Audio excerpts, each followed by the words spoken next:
So what's better, Target or Walmart? Let's find out. I headed to the cosmetic sections first.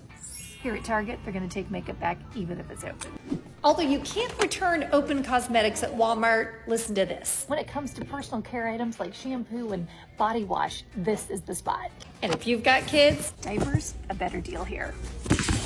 the Walmart food section, also superior. Groceries, a much better deal at Walmart. Overall, Walmart is cheaper. They're more convenient and have more quantities, while Target has fewer items that are a little fancier and, of course, those designer collabs.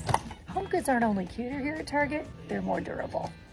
Walmart's clothing has come a long way, but When it comes to fashion, Target.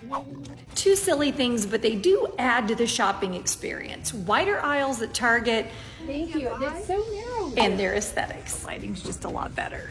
So here's the bottom line. Walmart is great for the things you need, while Target's better for the things you want. Follow for more easy tips.